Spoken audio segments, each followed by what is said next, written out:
it! Get a grip! This stupid video I just showed you! I almost stroked out and died over it. You're watching a different show! You donkey! You ain't a captain of nothing but a sinking ship! Don't do this to me, Harry! The Ohio State. It's Ohio State! What do you mean, the? 312-988-15. Hello? You tell Johnny all you've heard and seen. Sometimes it's good to just yell about football.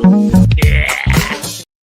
Well, we're off to a rocky start today, judging by the chat. What a nightmare. What an absolute total nightmare. Just a nightmare. I'm sitting here getting ready for the show, whatever. What are we going to talk about? And while I'm doing that, the chats start coming in. You guys, this is what happens when you lose games. This is what happens when you lose games. You got a bunch of people in here. It isn't that bad. The season's not over. I could see, where we could correct things. You got other people that are totally pissed off and miserable and angry and see a lot of huge red flags and problems that weren't supposed to be. And it's all fine. I'm not telling anybody how to react to this. You got to do what you got to do. You got to do what you got to do. So if you're sitting there and you're saying, I could, Notre Dame will make the biggest jump from week 1 to week 2. That's the other thing. This whole, you make your biggest jump between game 1 and game 2. That whole mantra, it better be true. If you're a believer in that, or that's in your head of that whole, you'll get a lot better. You just got to see what you have and then you'll tighten it up and you got 2 weeks to do it. It better be true. It better be true, because I got to tell you, it doesn't get any easier with A&M coming to town. So you better be a believer in that and it better come true. But what I'm saying is, anywhere you're coming from, go for it. Go for it. I'm not telling anybody how to think or feel about this. Some people are taking the positive road and there's flashes with Carr. He's going to be good and you just got to put things together and we'll be fine. You get to 1-1, you're right back in playoff position and things will level out. Hopefully you have a winnable game after that. I get that. But if you're saying, I thought this was championship standards. Mike Goolsby talks about the championship lens. What parts of this team are at that level? And you expected a certain thing. You did not get championship level out of a lot of this team. And if you're mad about that, God bless you. That's fine too. So you got to do what you got to do. And I'm not going to tell anybody how to think and feel about it myself. We got a bunch of calls. I'm going to hand it to you guys. I want you guys to be able to vent and whatever. Myself, I see some of the little upside flashes here. A lot of it has to do with Carr and some of that. But I'm going to tell you what, man. There were some severely alarming things that happened that I didn't even think were on the table that now I got to worry about. That is the upsetting part to me. Let me be very, very clear about this. Here's where I'm at. Burt Reynolds, it's good to see you back from the grave to raise John's blood pressure. Good to have you. Son of a buck, this is going to be a long 2 weeks.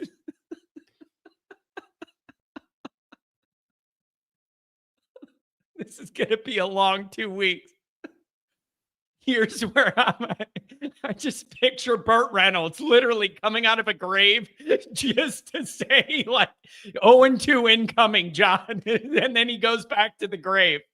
But he wanted to get me one step closer to joining him. Here's where I'm at. And I'm going to I'm going to throw this out there. It's just telling you where I'm coming from as the host of the show. I'll go to the calls. I want to hear what you guys think. If you left this game and Notre Dame lost, and you said when you thought about the game or rewatched it or looked at the highlights or broke down the film like we're doing on Patreon, promo code Irish, by the way, we went over every offensive play yesterday on Patreon. Jared Clark, Mike Goolsby, every single Notre Dame play from this game we went over. I'm slightly traumatized from the experience.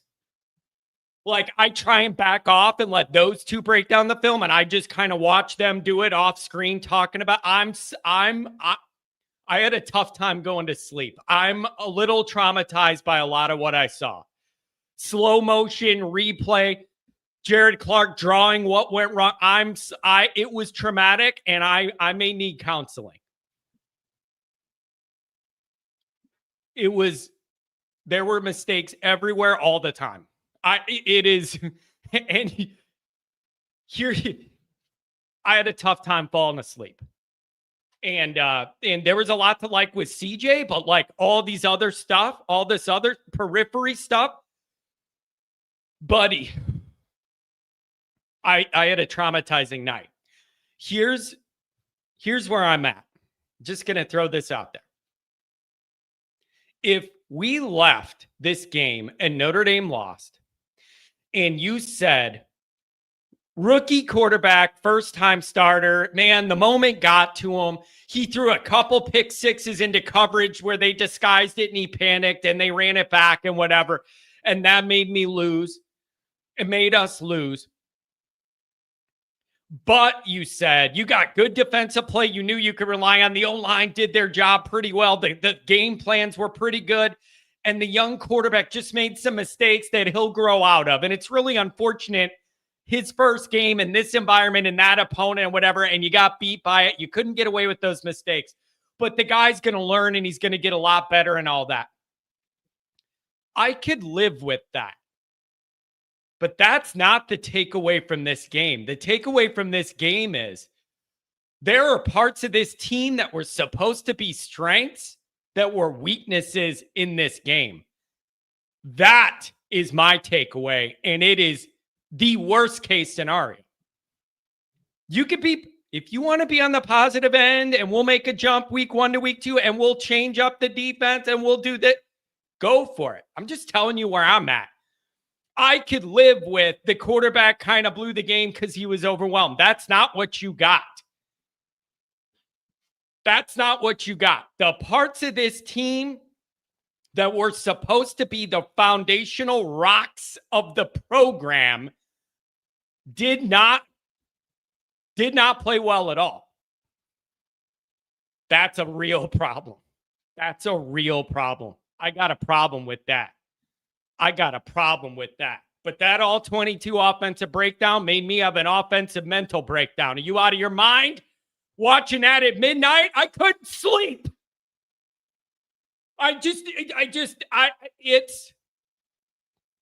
So that's where I'm at. I can't believe I'm going to say this.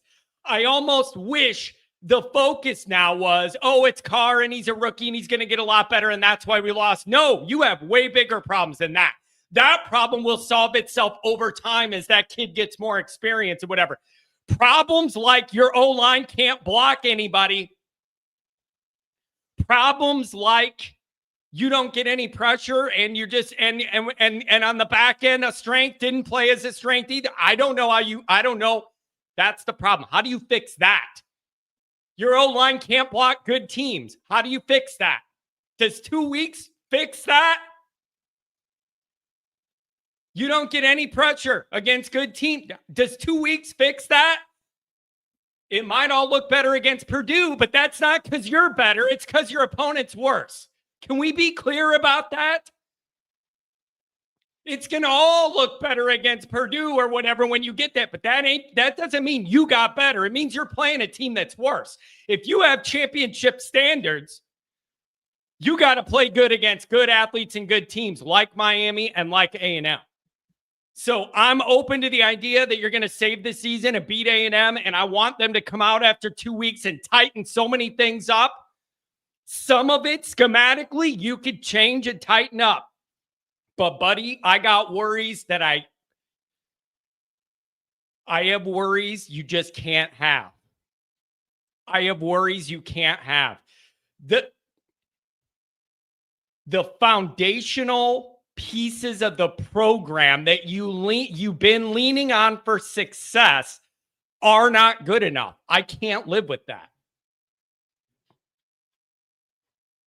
That's the problem I have. And I don't know how you fix that. You can't block nobody. How does that change in 2 weeks?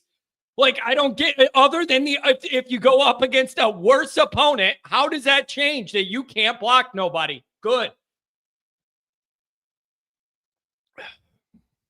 The O-line was completely gassed starting from the first drive. Okay, well, then you have a preparation problem. I'm sorry. I know it's hot, and there's been a lot of talk about that. I'm sorry, dude. You got to overcome it.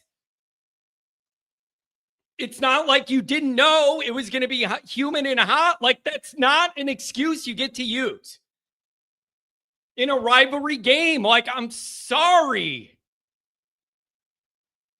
So frustrating. It's just so frustrating. And so you got performance issues and you have some schematic stuff. And so let's be clear. You can tighten up some of the schematic stuff and be in a better position here. Defensively, you could change some of that. Offensively, I know we're talking about it. You know, all of the quick screen throwouts, and those were RPOs, and Carr decided to throw it 90 times instead of do something else. Here's something else on the all-22. When we looked at the film on offense last night, promo code Irish, by the way, if you want access to that 2.5-hour show. Jeremiah Love was visibly pissed off as the game moved along, and it kept happening where he's at a mesh point waiting to get the ball and it gets thrown out. He was visibly getting pissed off on the field, like doing come on, give me the ball. I'm telling you, it's just not a good dynamic, man. So some of this, I am hopeful schematically you can adjust to be in a better position. Some of these issues, I don't know how you fix. If you're not good enough at tackle, I don't know how you fix that in 2 weeks. There's no magic pill that makes your right and left tackle not whiff and not be able to compete against good D-end athletes. There is no, I don't know how you fix that you can't block good athletes out there with your tackles. I don't know how you fix that. If you can't get pressure with your defensive front against good team, I don't know how you fix that. So I got real concerns, and maybe you'll put it all together. I'm going to be excited and hopeful to see us play A&M at home. Maybe the team comes out fired up and pissed off and tightens everything up, and they play a great game, and you're in the same position you were last year after 2 games. And you got 1 loss and you just got to win out or whatever. I don't know. But if you thought all of this was rough after 0-1, try it after 0-2. Put your good athletes at left tackle. That's a good idea. It's a good idea. Way too much rotation with the D-line. Well, I'll make it really easy for you. Don't have Heinisch in there on early downs. There you go. That's 1 less rotation. Sorry. You're a captain and you try hard. You physically cannot be out there in a game like this. You can't hold up. Sorry. Next. Do you know how many texts I got from people that don't usually watch college football or Notre Dame? And they were like, why is this Rudy in the middle of your defense getting blown off the ball? It's a good question. That's a real good question. I have that question. Do you know how many people watch this game that usually don't because it was the only football on? And I get a million texts saying, why is this Rudy in the middle of your defense getting blown up? That's the best you got? Yeah, that's a good Ooh, I almost slipped. It's It's a good question. It's a good question. What captain did play well? None. That's a huge problem.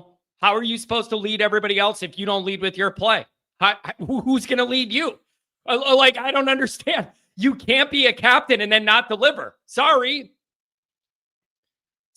Bowen needs less snaps. KVA. Absolutely 100%. KVA was one of the only guys running downhill, making any plays and crashing at all. So I'm sorry, man. It's just, and the other part of this is, you don't get, if you got that hate in your heart, laid it out. You don't get to soften the standard now. We went into this year saying you finished second last year. You got to finish first this year and be a playoff team again and do all this stuff. Now that you lost, you're not allowed to soften it and be like, oh, it's okay to lose games now and it could be a rebuilding thing. Like, I am not into this lowering the bar at all. I am not into this lowering the bar at all. So I got real problems with this. Some of it's correctable with some scheme changes offensively and defensively. Now that you have a data set, a bad one, by the way. Some of it is changeable. I would argue you barely even have one tight end. I'm not going to lie, but like Raritan, you can't drop a few passes like that. You can't. It's tough. So wherever you guys are at, I'm with you on it. I'm going to say this. I really appreciate everybody sticking with me. It was really, really rough after the game on the call-in show and all that. Really, really rough. I thank you guys for sticking with me. We had a good, big, angry crowd, but we were all in it together. And I really appreciate that. And a lot of people said, John, thank you for doing this, just giving us this outlet with the raw emotion. If I'm going to be on there after we win big games celebrating, I have a moral and ethical obligation to be on there when we get embarrassed and something bad happens. And the final score wasn't embarrassing, but the way we got there was. And watching the film over, breaking down everybody, I do not feel better. I do not feel better. Watching the breakdown of every offensive, I do not feel better. There were mistakes on mistakes on mistakes all over. Bad blocking by the wide receivers, like just bad blocking by the O-line, bad decisions. I do not feel better after watching every offense play again and breaking it down. The problem's all over. So I don't know, man. Price getting less carries than Carr, worse than Love situation. And the other, here's the thing. I struggle with the Price thing. He broke one of, if not your biggest run of the game, a 30-something yarder, but then he had the fumble on the goal line, and then I think he didn't get barely any opportunities again until Love needed a breather. I see both sides of that. You can't fumble on the goal line. There has to be consequences, but also that's the only guy that makes a big run. Like, is it worth proving a point you can't fumble, but you take out the guy that was making the big plays and you lose the game, but you prove the point you can't fumble and there are consequences for that? I see both sides of that. But so that's where I'm at. Some of this schematically could be cleaned up and tightened now that you have a data set. But physically, there are problems now that I don't know how there is no easy fix. That offensive line play, dude, I bitch all the time about you call yourself O-line you need to do it against the best team. I just can't. I can't handle it, man. It's too much. The gaslighting with the O-line but in the biggest moment, you don't perform at all. I can't handle that. It's too much. That permanent gaslighting here, and then you don't back it up, is too much for me to handle.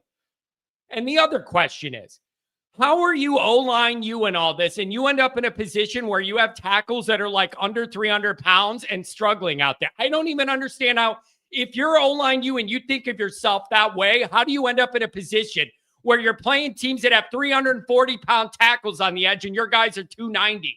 How do you even end up in that position if you're that good at this position?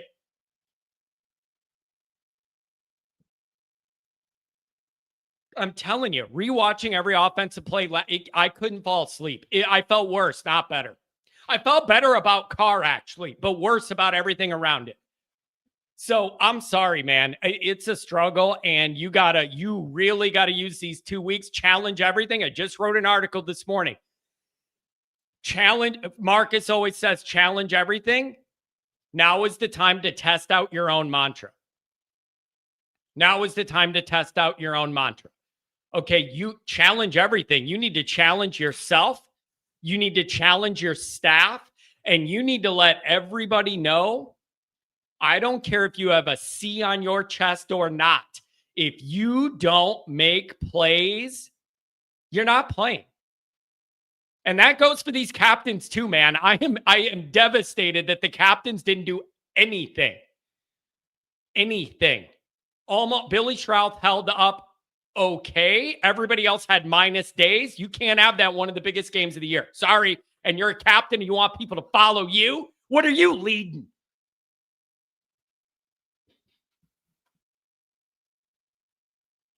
So I got problems, man. I got problems. So I want to know where you guys are at with this, but I thank you for sticking with me through all the content, get through it together.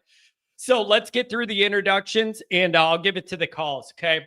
As always, you can find the program on YouTube too. Obviously, there's no chain. You don't get the chain when you lose. Who do you think you are? Who do you think you are? You don't get the chain when you lose. So who knows when we'll put it on again? We'll see. We'll see how long we got to wait. I don't know. YouTube it, subscribe, give it a thumbs up, notifications on so you don't miss the misery fest. Twitter, search bar Always Irish or at Always Irish Inc. Reading the chat, this is way worse than NIU. Here's the problem with, I see a lot of this NIU loss comparison. These are two different worlds. These are two different categories. I'm struggling with people being like, is this worse or better loss than NIU? They're in totally different worlds. Like the NIU loss was embarrassing because you had a huge talent advantage and you were at home and you didn't take advantage of it. You slept walk and your quarterback was struggling. You just played bad, right? That's way different than the Miami dynamic where it's like, you know what they're bringing and it's a high level game with a lot of athletes, top 10 matchup and whatever. And seeing how you match up against the best like that, or like one of the better O-lines and all that. I'm having a hard time with like which loss is worse or whatever, but they're totally in different worlds of losing. And here's the other thing.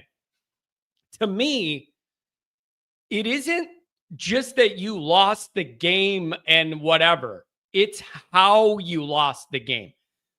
Like, it's bad enough to lose, but how you lost the game, that's what's upsetting me, is the how you lost it.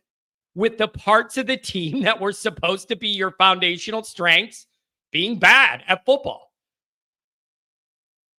I'm having a hard time with that. That's what I'm having a hard time with. It isn't just it wasted 6 months messing around with the fake QB competition. That does nothing to affect the O-line that can't block anybody, and does nothing to affect the defense that couldn't get enough pressure, or that doesn't change those things.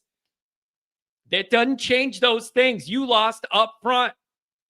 They made big plays and you didn't. That quarterback thing does not change those other parts. Audio only, anywhere you could get it, you could get it. If you don't want to look at me yell, I ain't in the mood to do my old shtick today. The call-in lines, 312-900-8815. Dial it up and complain about all you've heard and seen. Notre Dame on SI. Read all about it. Patreon.com/Always Irish.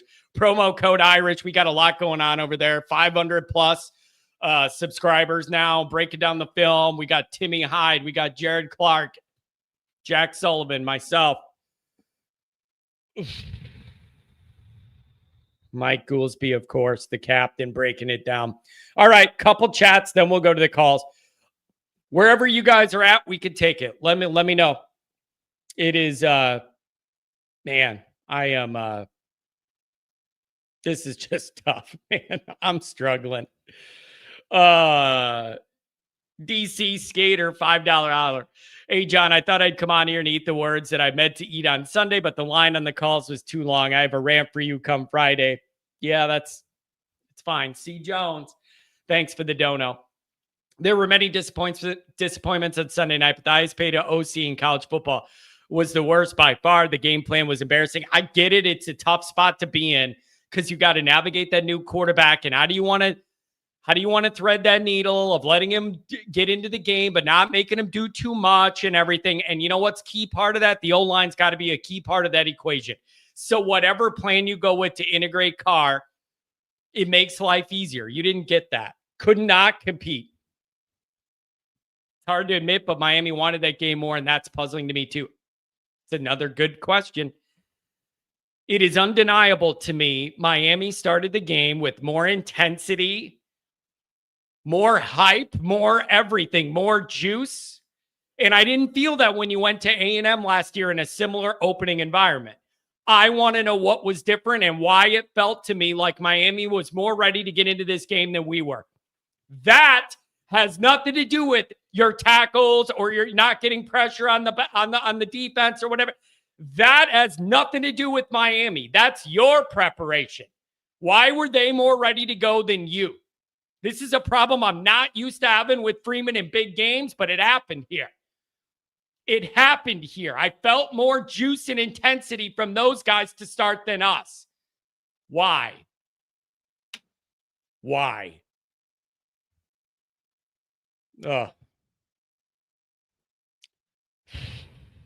Mark, this loss is 25 on Denbrock, 25 on Ash, 25 O-line play, 25 D-line play. There you go. Divide out the misery. Divide out the misery. Oh, boy.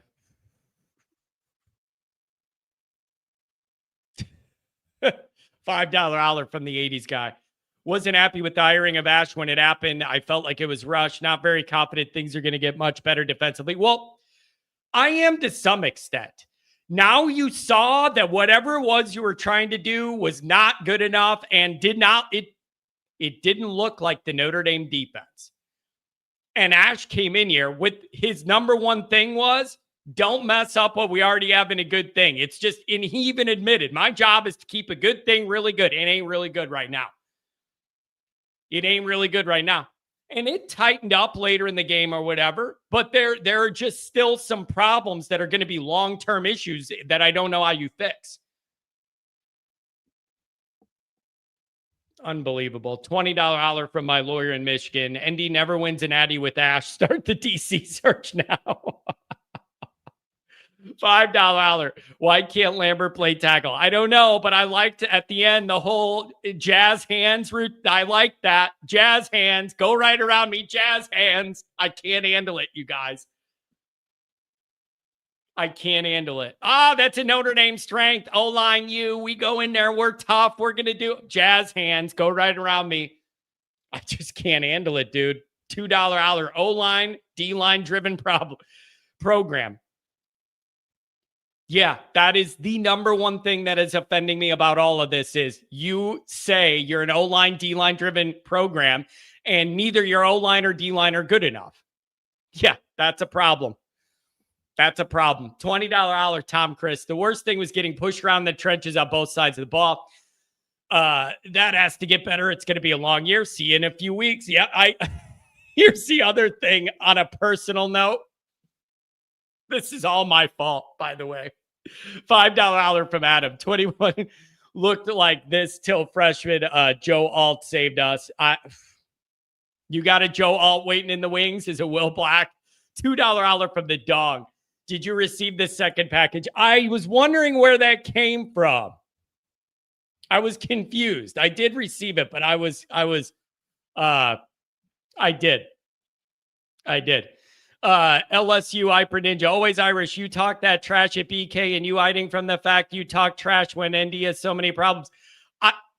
Notre Dame could have problems and I could still talk trash about what Brian Kelly did at Notre Dame. Those are not mutually exclusive. They're not. You're the same person that said I was hiding. You're the same one in the postgame show that said I was hiding when the first thing I did after Notre Dame loses this huge nationally profiled game was go live and have 1,100 people watching me to react to being miserable. And you said I was hiding. The first thing I did 1 minute after we lost the biggest game of the year is go live in front of we had 1,100 people at the high end and live through the misery and take all the trolls and everything coming my. That's the first thing I did. It's the opposite of hiding. It's the opposite of hiding. Hey, Brian Kelly, good. That's a great win. Like whatever my problems are with Brian Kelly for his time at Notre Dame. Great win going to Clemson and getting it at their place. That is a tough, good win. Credit to him. That's a huge win. It's exactly what he needed. Now they got an easy game, and then I think Florida. And so we'll see what happens. Great game by LSU, man. Tough, huge, big win. Good job. Clemson's not great, though. Weren't they like number 4 or something? I don't know. $10 holler, V1 rotate. Scrambling or not out his car have more carries than Love. This game's perfect example of why we don't get elite talent because we waste it. Some of this is correctable. Some of the defensive scheme things, some of the rotations and snap counts and who's in when, a lot of that stuff could get tweaked before A&M. And then offensively, you could get with Carr and rethink some of what you do. I'm confident those plans are going to get tighter. I have personnel concerns, though.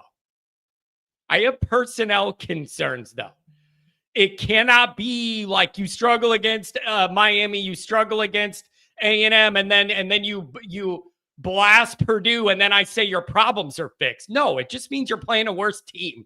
Get serious, right? Always Irish. I'm trolling you with you, but for real, you can't lose to Texas A&M. Yeah, no shit, buddy.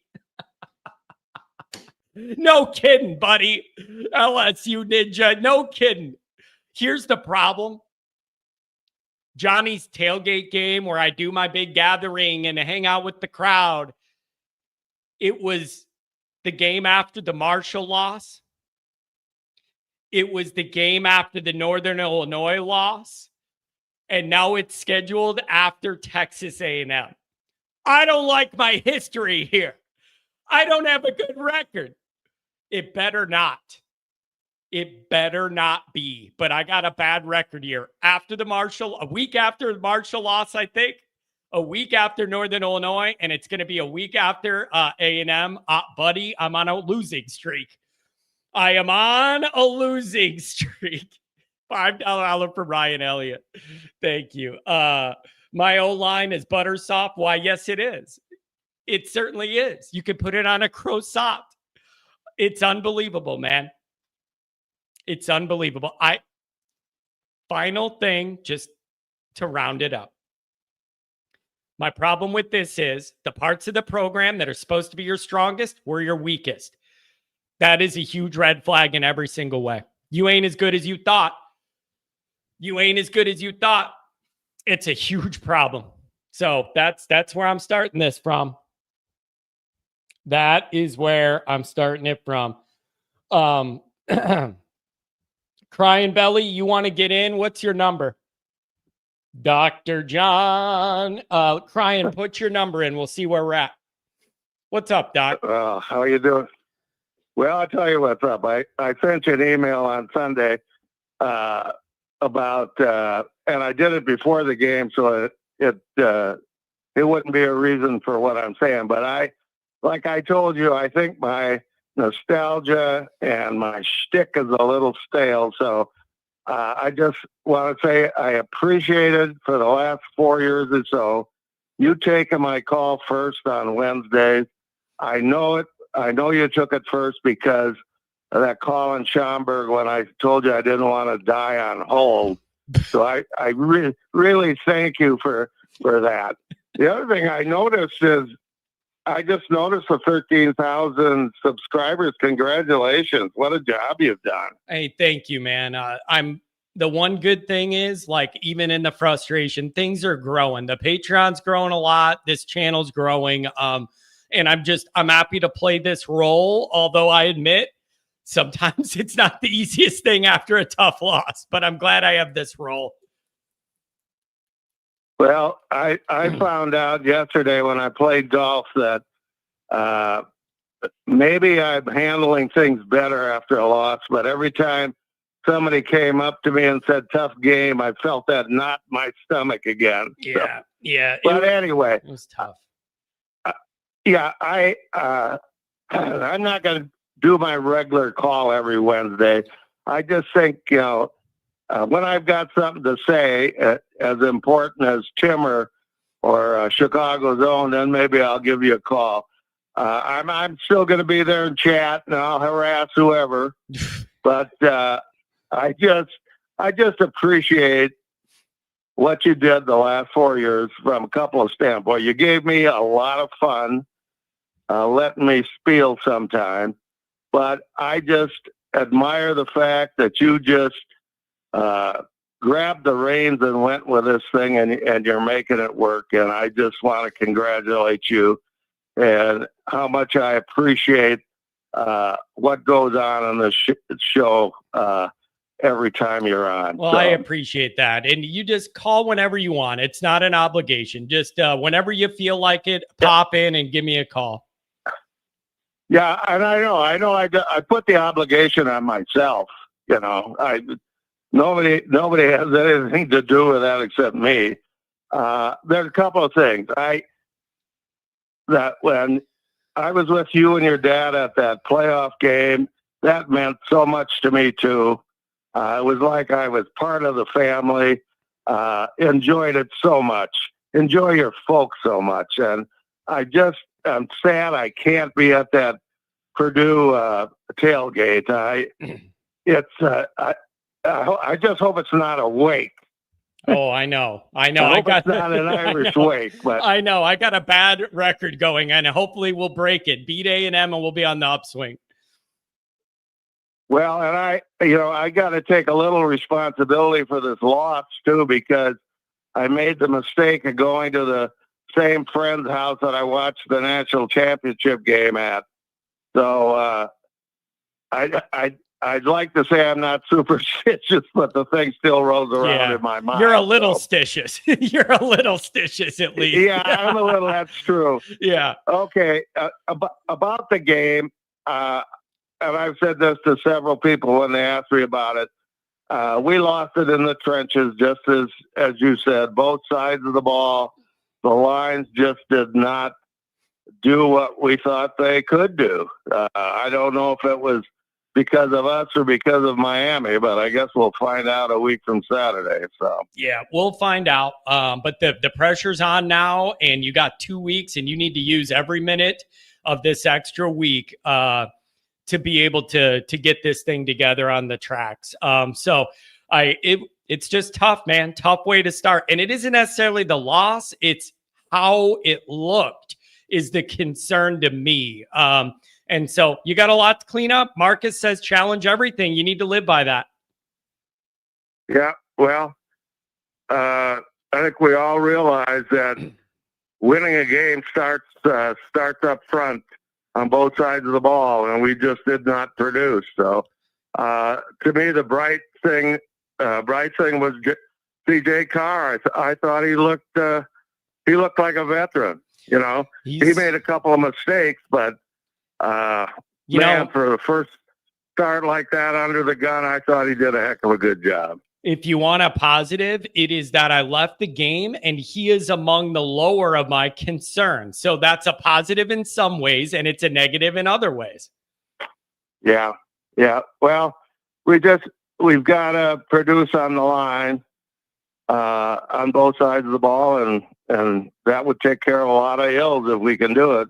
Yeah. We're going to find out, I guess. So. We're going to find out. Anyway, we talked about trying to maybe meet up for lunch after that North Carolina State game.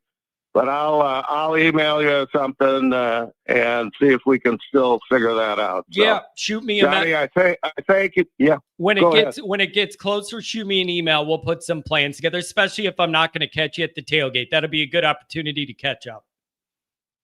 Yeah, well, you're going to have to bring your daughter. Yeah, we'll. Because if you don't, my daughters are going to kill me. So all right, we'll see if we can set that up. It'll change the dynamic. That's for sure. We'll be in touch down the line, John. All right. Congratulations again. It's remarkable what you've done over the span of 3 years. So hey, it's great. Thank you. You're a big part of the family here, and we love you. Thanks a lot. Okay. Thank you, John. Love you too. Have a great show. See ya. Man, it's like, this is tough stuff. Oh, boy. $5 holler from the rotate. Have Andrew call. Talk us off the ledge. At least he knows what he's talking about. Everybody's on a ledge, man. Everybody's on a ledge. It's just tough. 567, what's going on? Jonathan, this is crying. Yeah, are you crying for real? What's your opinion on all this? Man, it's a tough loss. It really stings, especially since we have to wait 2 weeks now. It's tough. And, the last few days I've thought about, we have a few patterns here from Marcus Freeman as the head coach that are rearing their ugly head again. The first one being that our playoff hopes are in sudden death in every game. And the second one being that this is at least the third straight, maybe arguably the fourth straight top 10 game where we've come out and just sucked in the first half. And then suddenly we, have to scramble to make plays and we're more aggressive on offense. But especially Penn State and Ohio State, we had to fight for our lives in those games. And I felt like our offense did the same thing this game in the fourth quarter, where we started to make the throws, we started to make the big plays. And it took being down to make that happen. I don't know if anybody else feels that way. Yeah, no, I'm with you. The exact thing happened. I'm with you that as the game went on, Notre Dame did ramp up the intensity and kind of match Miami for a while. They did that, and you felt that urgency late on both sides of the ball. The problem is, in a dynamic like this, you just can't put yourself in a position to be behind, you can't afford to turn it on through 2.5 quarters. Right? It's too late against a team like this and a dynamic like this, and that's not okay. And with the defense, I mean, all we heard was how dominant they were and all the tight windows and the receivers were locked up, and that explains the turnovers and oh my gosh, they're dominating our offensive line. Dude, was it full goal? Bro, I was hearing, you know why the quarterbacks are struggling in camp? Because there's nowhere to throw the ball because the windows are so tight and they're covering everything and nothing's ever open and they're everywhere all the time and there's just nowhere to throw the ball. Yeah. That's tough. It's tough. And our offensive line, I mean, Freeman's mantra is challenge everything. And there's going to be some awkward personnel decisions here, especially given who's a captain. Need to sit. I mean, I saw those captains at first, and I was like, need to sit. I don't care. If you believe in challenge everything, you go to your captains and you say you did not lead by example. And if you don't make plays, you're not playing, and you could be a captain from the sideline. Yeah. I mean, CJ was the captain, and that's also what worries me is CJ was the bright spot of the offense, and he was, man, they almost didn't start him. Yeah, almost didn't start him. You could make an argument that CJ Carr was the leader of that offense for most of that game because Love wasn't enough of a part of it to even really be able to lead till late. You could make it. I sat there and I said, it really feels like CJ Carr is the needle that's moving this thing even a little bit, and you can't put all that on a kid in his first start. Somebody else needed to, some other guys needed to play that role, and they didn't. Yeah. There are some awkward conversations that are going to have to happen, but Captain John guess Smith. Does the name Captain John Smith ring a bell to anybody? Look up your history and you'll know what I'm talking about. It didn't end well. Yeah. Well, we all know what's going to happen in 2 weeks, though. I mean, let's not lie to ourselves. We've been here before. We're going to roll Texas A&M.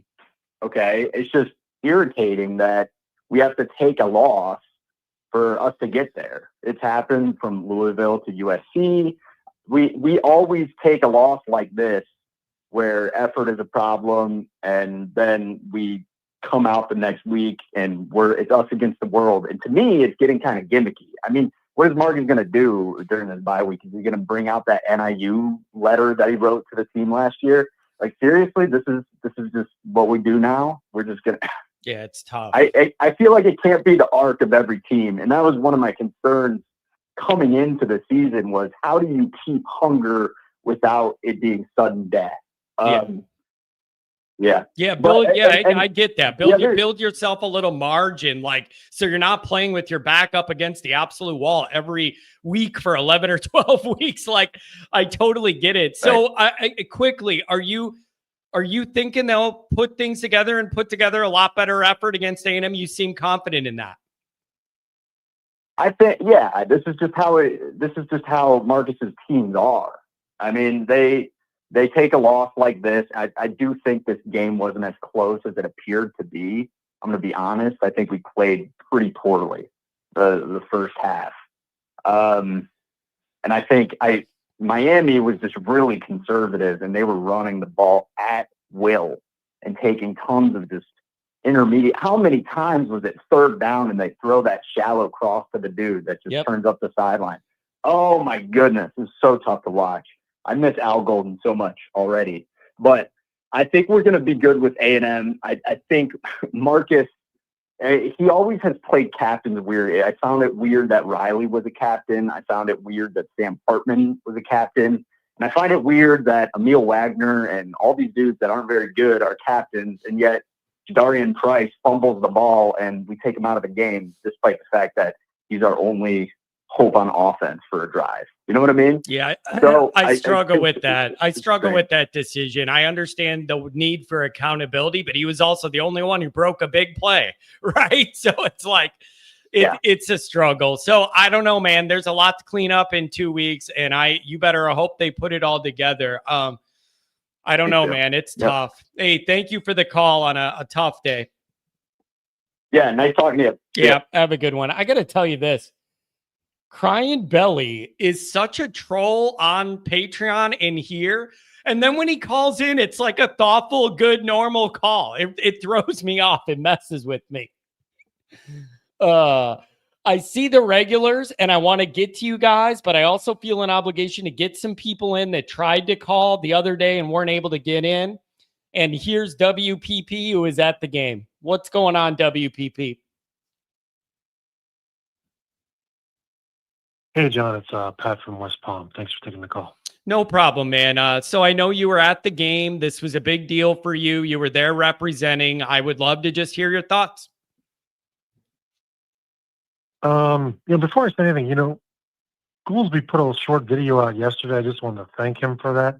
Goolsby's a really classy guy, as is Jack Sullivan, as is your whole team over on Patreon.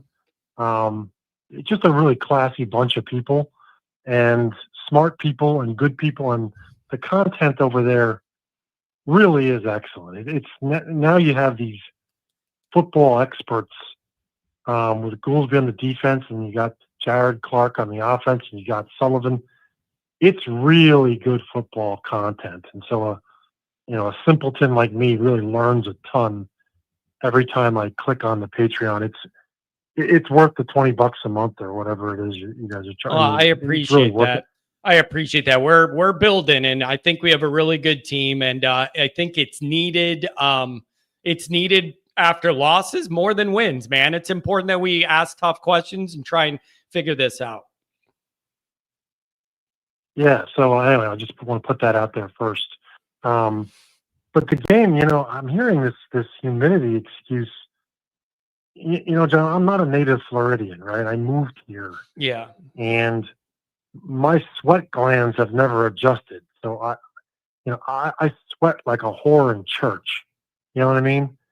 And I was wearing a thick Notre Dame sweatshirt that I wear to every game. I wasn't sweating. I just didn't think weather was an issue for that game. Now, I wasn't on the field playing. I wasn't, but I just didn't see weather. And I see to me, the only position group that seemed gassed was our O-line. Mm. Those guys looked like they didn't want to be there. And I was wondering to myself, did the flu go through the offensive line room? You know what I mean? I mean, those guys looked like they were dehydrated or just listless from the jump. Yeah. You know what I mean? Like I just, something strange went on in that O-line group, because it seems like even on Carr's touchdown pass where he scrambled all the way back. If you watch that play, our offensive linemen are standing there with their hands on their hips when the quarterback's being hunted by these gangsters from Miami, and they're looking like they don't feel like blocking anybody. And everybody says it's a great play by Carr, and it was. But look at the offensive line on that play. Holy cow, those guys just didn't want to play. Anyway, I was venting. I'm going through a rough patch here, John, in South Florida. Oh, I bet. This is the game that from where I sat, we just couldn't lose. And we lost. And so anyway, I'll keep this call short. I don't have any explanation for why an offensive line. I've never seen a Notre Dame offensive line play like that. I've never seen it. Yeah, but you deserve the credit. You deserve the credit that Mike went out of his way to give you that little video. You deserved it, man. You were on it the whole time. You were worried about it the whole time. Everything you were worried about pretty much came to fruition. And it was, I don't know, man. You deserve the shout out. Yeah, I mean, the good news is I think the Canes are an excellent team. And I do think, I originally wasn't a big fan of a bye week right after the first game. But you need it if now. we're swapping out, I think if we're swapping out personnel along the offensive line, and I think unless people were sick, again, unless they had the flu, but if that's the effort we're going to get out of those two tackles, forget it. We got to you got to play somebody else. You can forgive mental errors. You can forgive, like a guy on our defensive line getting overwhelmed, but you can't forgive lack of effort. And I don't understand why we didn't our offensive tackles weren't just trying to tackle the Canes. Sometimes the refs take pity on you if you're so overwhelmed, and they won't throw a holding penalty flag sometimes. Yeah. But you just can't let guys go right around you like that. It's just, it was horrific to watch. And so if we're going to put in new guys, like younger players, this extra week could help a lot. Yeah. So let me ask you this on the way out here. Are you confident Notre Dame will put together a better operation heading into A&M? Maybe now tough learning lessons. You could change some schematic things defensively and offensively. And are you confident you're going to see a more put together operation in 2 weeks? I am. I think we're going to club Texas A&M. Ooh. I really do. And it's because, John, I'm kind of always about the money, and Texas A&M spent a ton on NIL about 4 years ago with Jimbo Fisher, and, once bidden, twice shy. All of the Texas oil tycoons that spent that money for A&M got burned. And they pulled back a little on their NIL spend. Meanwhile, Texas Tech has been dumping a ton of money, and Texas Tech is a direct competitor with A&M. Mm-hmm. I mean, University of Texas, the Longhorns, they have their pick of the litter in Texas, right? So A&M and Texas Tech are fighting over the scraps, but I think Texas Tech has actually won that fight recently for the scraps in Texas.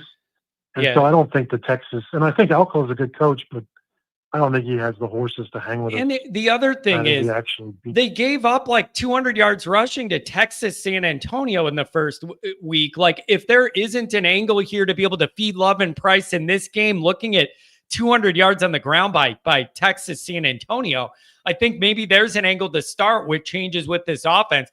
And I know you have offensive line problems. You're just going to have to pick the one or two gaps you think can get blocked up and try and run it through there. And like, I don't know, man.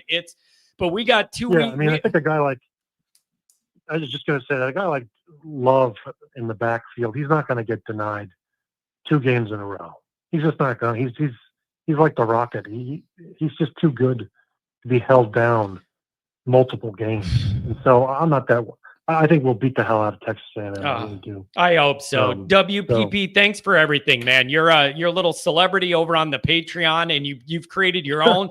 You've created your own little ecosystem, your own little world in this niche, and we appreciate having your insight. And it's always something different, man. And thanks for going to the game and representing us. Yeah, I'm just the guy who runs his mouth, John. That's all I am. Me too. But, thanks for taking my call, John. Me too. You and me both, buddy. You and me both. Have a good one. We'll see. I like that guy, man. His brain works different. I was at the game too, and I called you 808. Yeah, I'm going to try and I'm sorry. We got a lot of calls. I want to try and get people in that were on a hold after the game, couldn't get in. And then if we have time, we'll go from there. $5 holler 443. I got that written down too. Again, LSU. Dude, do you have a problem with like comprehension of the meaning of words? We need a shirt made that says always hiding with the clover on it. For the last time. Hiding means we lose to Miami and I'm so mad and embarrassed. I don't go live after the show and face the public, and I just sit there and I just steam over it or whatever. And I'm like, you know what? Screw it. I'm so upset. I'm not even going to face this. That's hiding. Going live 30 seconds after the loss for 1,100 people to see me processing it in real time, all my misery, is the exact opposite of hiding. Is this like LSU education coming through, or like, I don't understand what the problem is here with the lack of understanding. I'm struggling with it. $5 holler from the flood. Maybe you addressed from Denbrock's week 1 presser, said ND's going to ease Carr into the game. Couldn't believe he said that. And this is exactly what was called. I think he thought giving Carr the option to wing it out there was easing him into the game or something. But the thing is, here's the issue with that. The issue with that is I see people Andrew Gilmore said this. It feels like Denbrock or whatever, they're all saying it was Carr's fault because those are RPOs. There was 5. I can verify this. Don't ask me how. I can verify it. There were 5 of those shootout, short, sideways passes. 5 of them were called. Anything else was a Carr decision. I can verify that 100%. So then it's like, well, that's on Carr for making that decision so many times for no yards or whatever. But at what point does Denbrock say, screw that decision stuff, hand it to Love? You ain't making the decision anymore. Hand it to the guy. So you can't just put it all on Carr and let him keep doing something you don't like that isn't working and put it all on the freshman. At some point, you need to say enough is enough of that. Don't overthink it. Hand it to your 2 best players, the backs, and let them do stuff. The coaches need to step in there and eliminate some options if what we're doing isn't working. This is a good take. Look at this. The offensive line's terrible. Our D-line has been going against them all offseason, and it made them worse. $2 holler, WPP, the financial gangster. He's a financial gangster. Oh, man. These are tough times in Notre Dame land. That is, look at this. 3-4-7. It's been a long time. What's going on, man? Tough loss, man. But you know what? West Palm Pat made a terrific point. And I don't really hear many people making this point, and that is, what if Miami wins the ACC and they're a legitimate top 5 team? Do you take the loss then? I mean, is it more acceptable? But I would have to also know the Notre Dame part of the equation. They could do whatever they're going to do. But if you end up with one loss and it's to a top 5 team, I'm a lot more open to that than if we go 8-4 and one of them is to Miami. Like, I can't answer that without knowing how we do as well. Because you're completing the equation on the Miami end, but what about our end? If you end up 11-1, then you go, hell, they were a good team and we were a good team and they got us week 1. But without knowing our end, it's hard for me to say. Yes, and on our end, to your credit, you opened the show. I couldn't agree more. The lines were our offensive line, our defensive line were incredibly overrated. I think our secondary was far from great. But the question again I have walking away from this game is, Miami got a whole bunch of new players. How good are they? Like, unlike Clemson, who started the season in the top 5 based on the fact that they were like returning a lot of players, those players weren't all that good. Like, Clemson probably shouldn't have even been in the playoffs last year. I don't know what business they had started the season in the top 5. Whereas Miami, a whole new look, new quarterback, new secondary, rebuilt defense altogether. They score a lot of points. At least last year they did. I don't hear a lot of people having that take. Like, what if Miami is a legitimate top 5 team? There was an opportunity there where we really could have let that game slip away. It was 21-7. But Freeman, his credit, his team don't quit on him. They came storming back. With a minute left in the game, we had an opportunity to go down the field and possibly tie it there. If Miami may be a legitimate contender here, and if that's the case, and we do finish 11-1, I'm okay with it. I don't see us going 8-4. That's not on the table. Schedule's too light. I don't see anything worse than 10-2 for that matter.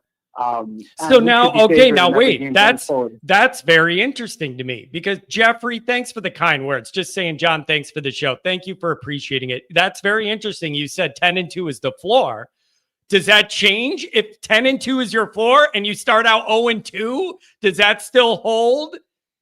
Because you think the schedule lightens up, because you think the schedule is going to lighten up significantly after these two. So but that's a lot to ask that you have to go 10-0.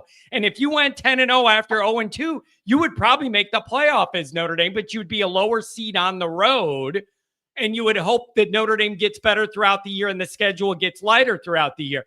But it's going to be hard to find the belief that you're going to win 10 in a row if you lose the first 2, right? You're right. That's a fair point. But again, like you always say, 2 things could be true at the same time. The schedule will be lighter. Yeah. And I also think with the new quarterback and a new defensive coordinator, that Notre Dame will improve week to week. This isn't going to be the same team that played Miami week 1 come November. You're right. It's you're right about that. But the mission is to keep your playoff life alive while you're working to self-actualize to that part of the back end of the season where Carr's way more comfortable, people settle into their roles, Ash has a better feel for his new defense and all this. Like, I'm with you on that, but the key is you got to stay in playoff position while that ascension is going on. That is the truth. But I think walking away from the national championship game last year, even reflecting upon last year and the year before that where we had Hartman, I think it was 10-2 with a playoff win, and all right, you get into the next round and listen, you come up a little short.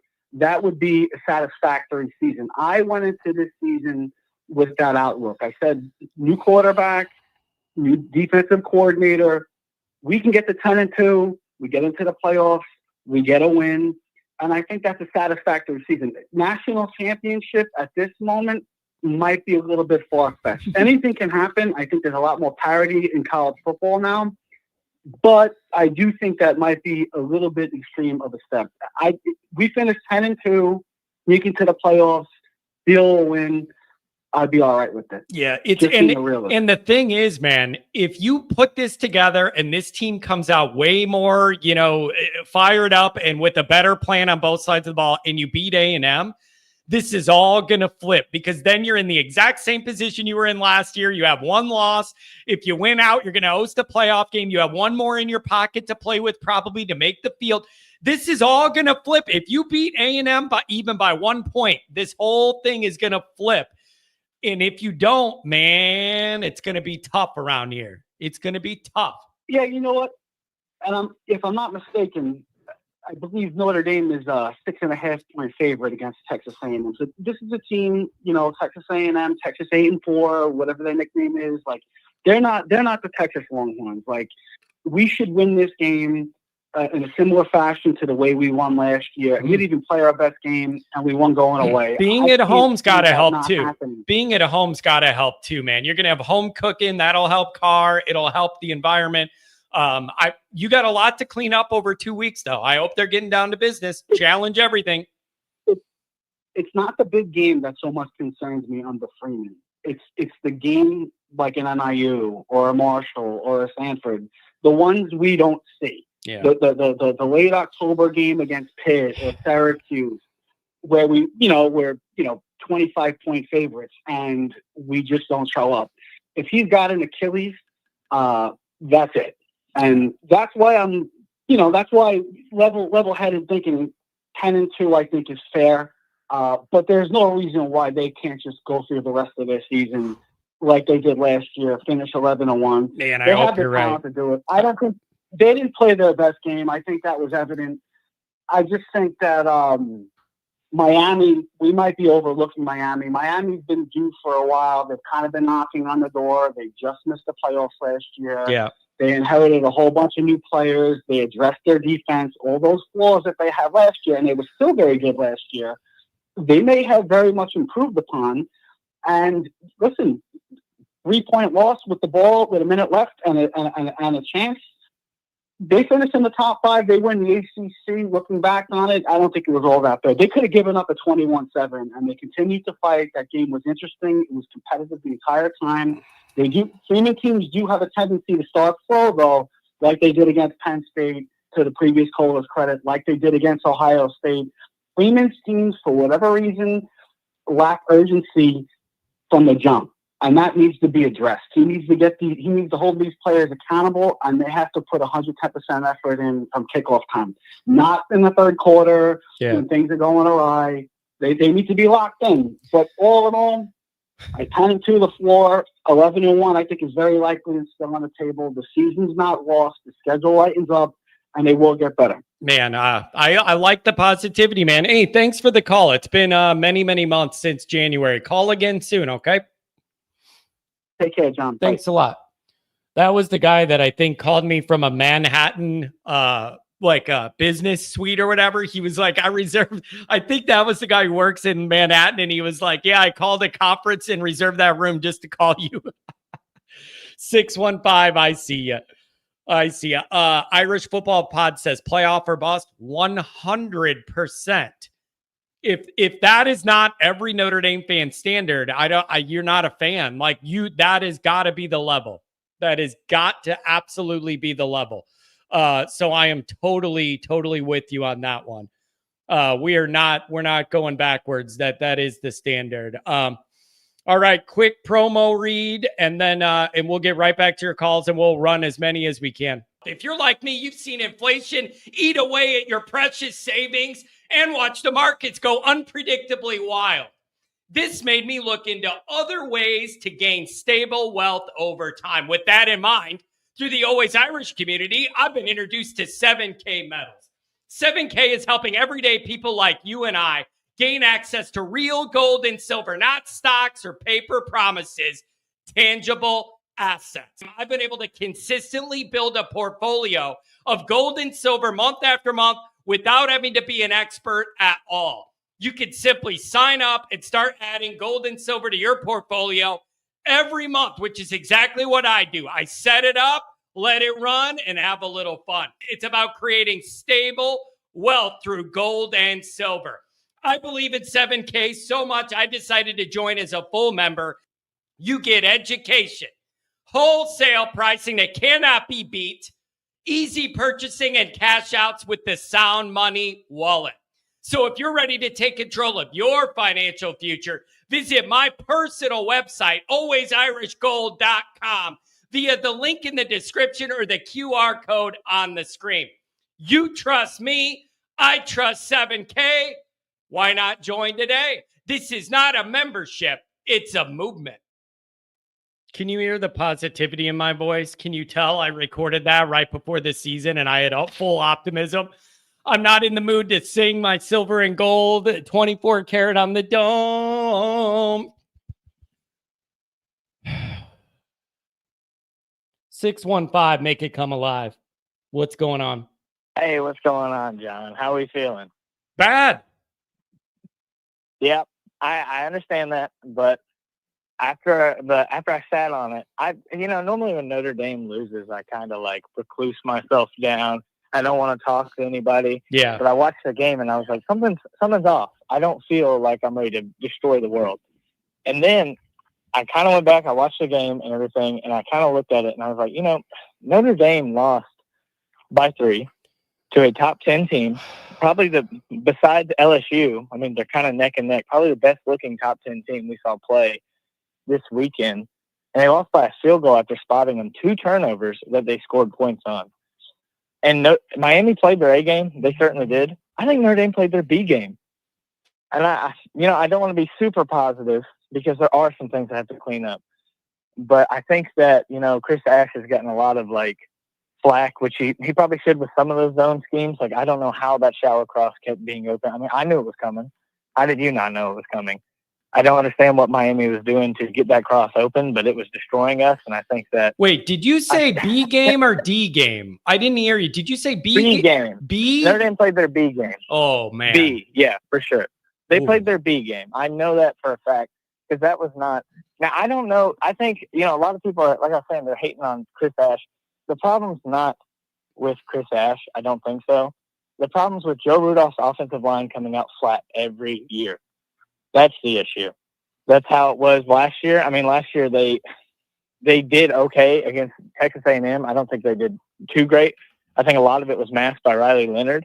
And then, I mean, you lose to NIU and you get your butt handled in the trenches against NIU. That's the issue. And then it takes the whole season for Notre Dame's offensive line to look good. I know they had a lot of injuries last year, but it took a long time. And I think that the real issue is Joe Rudolph and him. I don't know what he's doing in camp to make these guys feel like they don't have to do anything to earn their starting spots. And I really don't understand why Anthony Knapp is at left tackle. I mean, he looks like a guard. Yep. He looks like he should be on the inside. I don't know if it's political with Joe Rudolph. If it is, that's a huge issue. But I don't know if he has dirty pictures of Joe Rudolph that he's threatening to blackmail. I have no idea. Okay, so would you? Let me ask this: how would you respond to this? There are scenarios where you could lose to Miami and I would feel a little better about it. It's never okay and it's still going to make me sick. But big picture with the program, there were ways you could probably lose this game and I would still have more optimism. It isn't just the mere loss. It's how we arrived at it that I have a problem with. The not matching their intensity through 2.5 quarters pretty much. And then the things you thought you could rely on with Notre Dame let you down. The defense, the defensive line, the O-line. That is what's bothering me. It isn't just that you lost. It's how, because your staples, your foundations let you down. Yeah. And that makes me question the whole damn thing. Your head coach says we're an O-line, D-line driven program. Well, neither one's good enough. Absolutely. I think that the defensive line at the beginning of the game kind of answered the call, and they were looking pretty good. They had a few stops. But I really think it's a play calling issue in that middleweight. I mean, Notre Dame got whipped in that middleweight. And Marcus Freeman, all he talks about is he wants to win the middleweight. He wants to win the middleweight. I was telling myself that. I was like, hey, the middleweight, Notre Dame's pretty good. And then they just got manhandled. And the reason the defense got manhandled is because they were, in fact, tired. It is really hot down there. And the offense would go out there and have a 3-and-out. They throw 3 screens and then try to run the ball, or vice versa, and have a 3-and-out. And it's all right, bring the defense back out. And that's the systemic issue that's been going on at Notre Dame for a very long time. Yeah, and you know what else is getting me? You know what else is getting me? You go into the half and you're like, okay, let's do like an Al Golden thing where you tighten up the defense at the half and you come out and you look different and whatever. You let them go right down the field, right out of the half. You kicked in the ball, let them go right down the field. What were the halftime adjustments to go from being bad to worse? Yep. Well, and son of a buck! I will not defend that coming out from the second half drive at all. They're about to get them in a 3-and-out to start the second half. That shallow cross happens again. And then they go on a long drive. But right after that big long drive, when Notre Dame, did Notre Dame go 3-and-out again right after that big long Miami drive? I'm not sure. But the defense came out and was holding them. I think it was 4 straight 3-and-outs they had Miami. And a lot of people are saying, oh, it's because they're being conservative. They were. It reminds me of like 20. No. Yeah, they did. So. They pulled off. They did pull off. I think beat Notre Dame by 40. I think they pulled off the gas. So I do. I think they pulled off. But either way, like you got off the field and you got like stops. Like good job. But I do think they kind of dialed it down a little bit, looked at the score, and they're like 21-7 or whatever. I think we could ease this one out, and it almost backfired. We're talking about the same coach that ran the ball to end the game at Georgia Tech, and they fumbled instead of just kneeling it, and Georgia Tech ended up winning. This guy, and he hasn't learned from that. We saw it last year. This guy, he was on the Miami team. He's not. It's the same thing with Nick Saban in 2020 when all the Alabama fans were like, oh, but he called off the Dogs. No, Nick Saban doesn't call off the Dogs. No college football coach. They are the 99% of us would call off the Dogs. These guys are the 1%. These guys are a little bit different.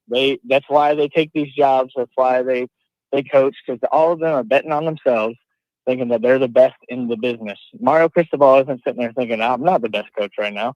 Marcus Freeman's not sitting there thinking that. I think that these guys, nobody calls off the Dogs on this level, especially when you are a guy playing on the Miami teams and you know what this rivalry is. If it was some Kalen DeBoer or somebody like that, maybe I might believe it. I don't think he called off the Dogs. I think he started to run it more because he saw that the running was gashing Notre Dame. But I really think that he would have loved to beat Notre Dame by 40. So I think that's a lot of coping right there to say, like, Chris Ash's defense is bad. And then I will say, hey, Al Golden, I remember back in 2022 when we all wanted to fire Al Golden. Yeah. You know what that is? I am open to that. I am open to the idea that you misjudged and came up with a game plan that was garbage for game one, and that you should have a little flexibility to let Ash see what he's got and adjust. I'm open to that. But the idea is you need to be good enough that you have that learning lesson in a win, not a loss. That's the issue. I understand that. And then I would argue my thing is, again, the B game, on the offense, I think it may be more close to the C game, because I will not defend the offensive line. They did get the butts whooped. I don't know what was going on. I do know Miami has a good defensive line, but we're Notre Dame. You shouldn't look like that. On the last drive of the game, I was like, that is just disgusting. I've never seen an offensive line crumble like that. But like I said, they played their B game, spotted them 2 turnovers with points, mind you, a touchdown and a field goal.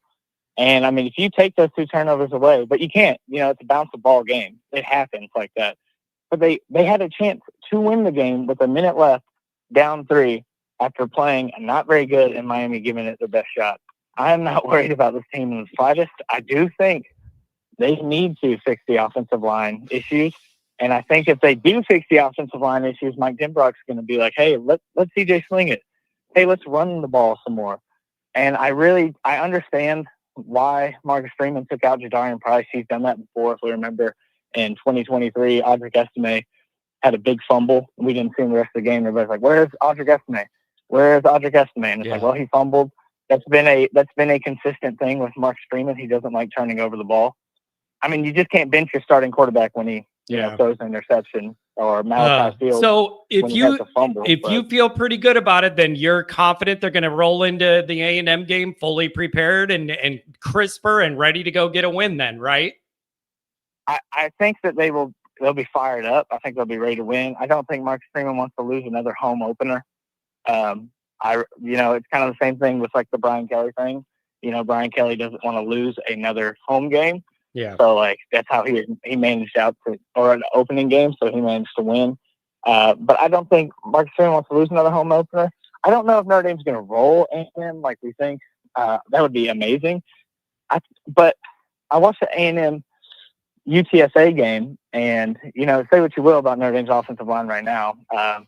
Notre Dame's offensive line is a lot better than UTSA, and UTSA managed to run the ball pretty well on A&M. Yeah. I know they'll have another week to clean things up, but I think A&M's defensive line is really hurting right now from losing the big stars from last year. Yeah.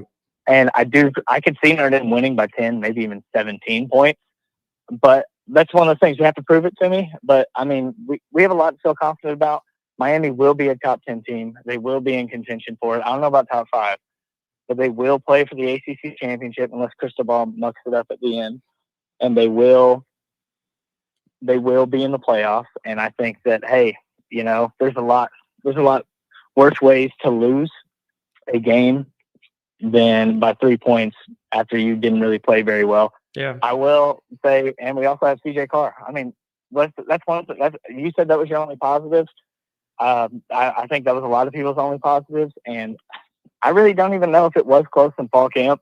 They might have been drumming up the narrative because, I mean, that play that he had where he was getting chased around, he threw that no-look pass was probably the best quarterback play I've seen a Notre Dame quarterback have in a very long time. Yeah, that part is encouraging. Well, I like the positivity. Let's see if it holds true in 2 weeks, man. Thanks for the call. Sky's not falling. It's not falling. If you say so. Here's the other thing I'm going to say back. If this was Notre Dame's B game, I feel like that's kind of an insult to Notre Dame. Like, with all that went wrong, if that's your B game and not like your D game, that's kind of an insult, isn't it? All those ineffective areas, and that's your B game. I got to have it a lot lower than that. It's almost an insult. If you could play all those mistakes and that's your B game, that's almost makes me feel worse. Mark, Ash looks like a rent-a-cop. I don't trust him. I want to be careful how I address this. I want to be very careful how I address this. I am not saying Ash is the next BVG and things are that bad. I'm not saying that. I've seen it on Twitter. I'm not saying that. What I am going to say is there was a moment in that game where we could not get off the field. We were on our heels. Everything they were doing was open and working. Beck was completed 12 passes in a row in a window, whatever. They show Ash on the sideline, and he looked all sweaty. And he was walking around and he was kind of looking all over. I had a moment. I'm just telling you, I had a moment where I was like, I do not like this. And it was this fleeting, flashing moment. He was all looking all stressed out. And I looked at him. It was raining, whatever. That doesn't change what I saw on his face. Of a guy that was like, yeah, this is getting away from us and I don't have the answer. That was the face I saw. It's getting away from us and I don't have the damn answer. And I got brought in here to figure out the answer and I don't have any. It's not Ash's fault that Schuler didn't make that play. It's Ash's fault you decided to let Beck throw 8-yard passes uncontested all night. That's your fault. I guess it's not his fault that the defense couldn't get any pressure most of the night.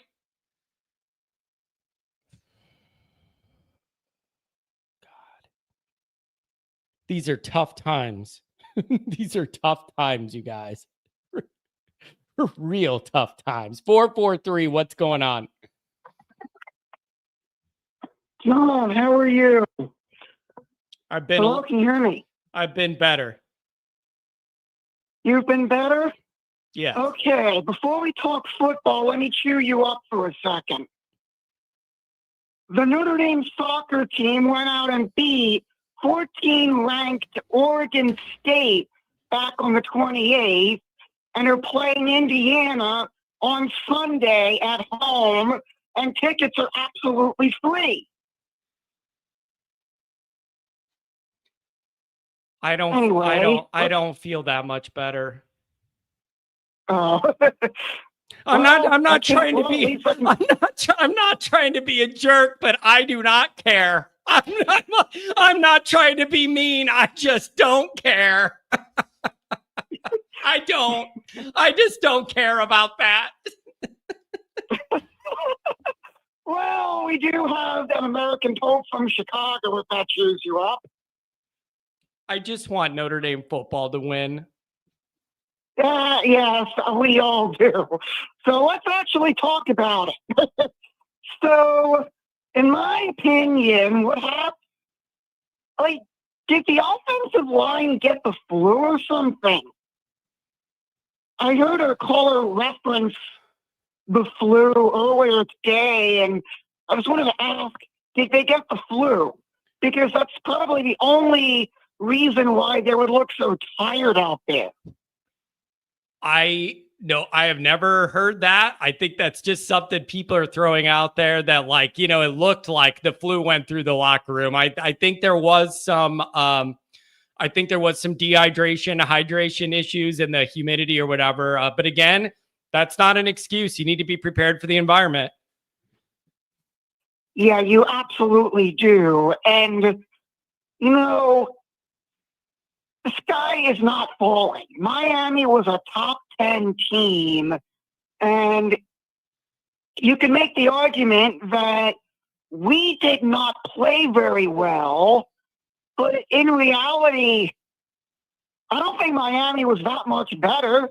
They needed a miracle circus catch that, granted, we didn't defend very well to score a touchdown. I think that was like right at the end of the first half or something. And like, they didn't impress me in the way that a top 10 team really should. Do you get my drift? Yeah, I do. Yeah.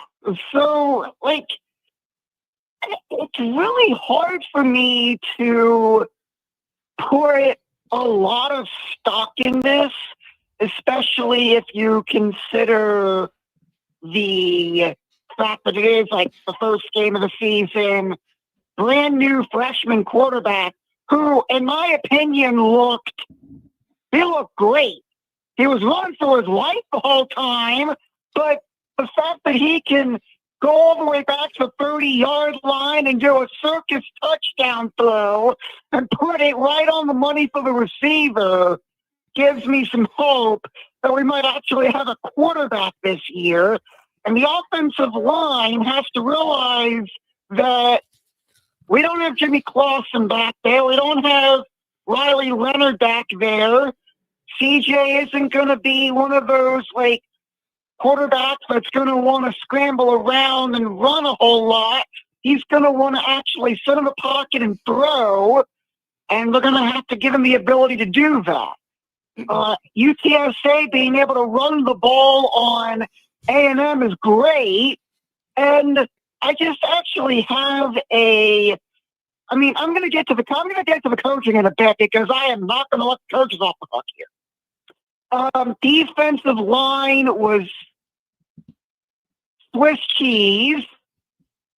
And I mean, that is partly down to coaching. The defense didn't play.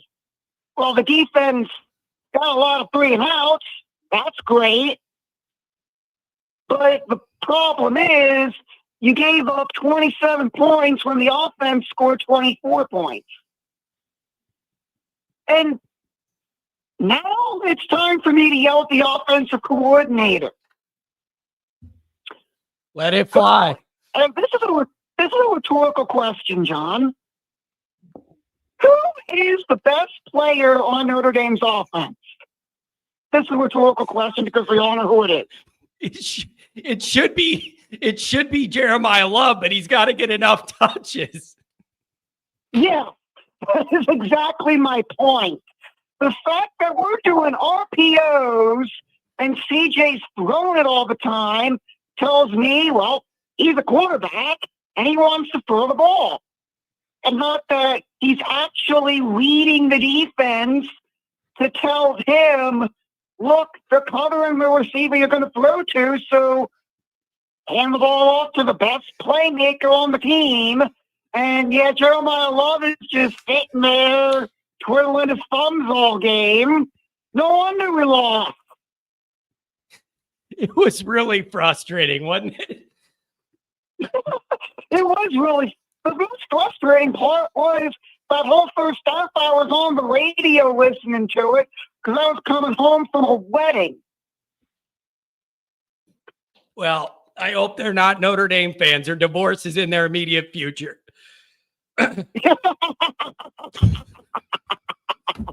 Well,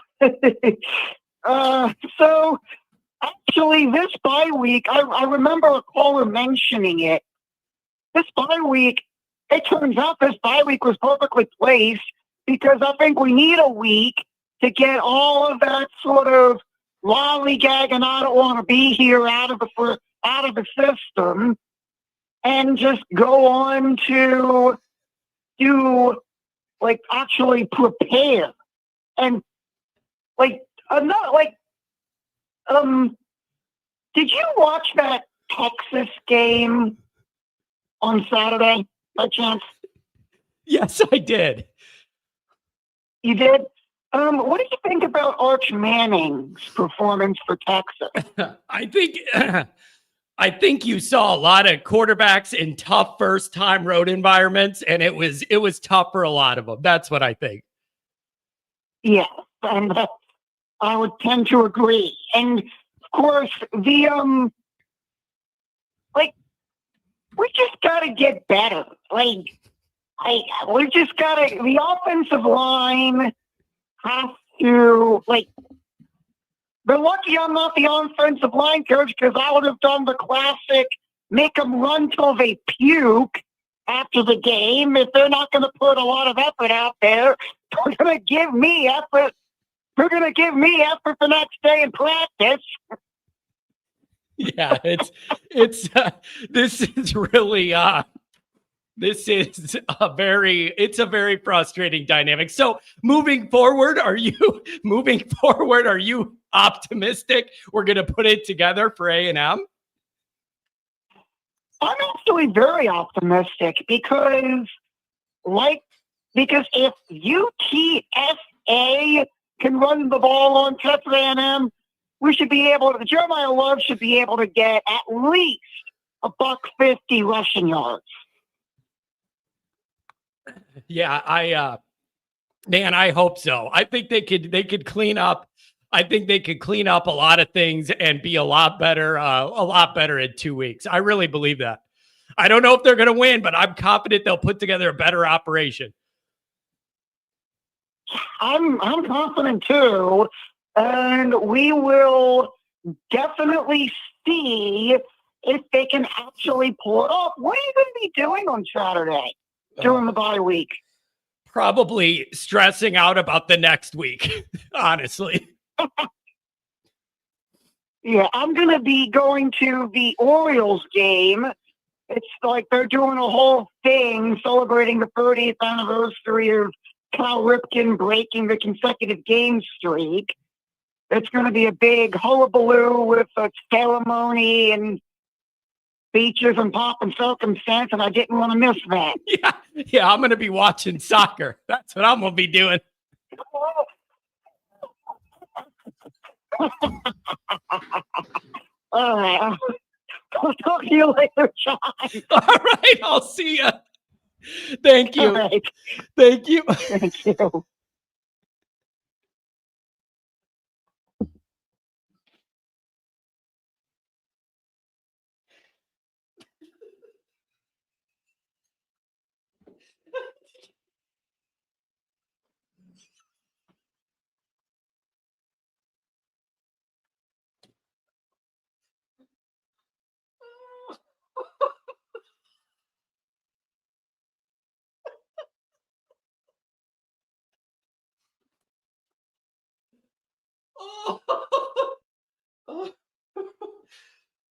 I broke.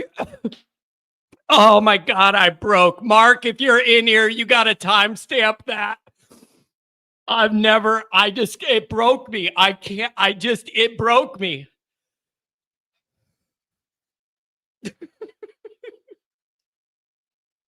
I forgot about that colorful for a whole year.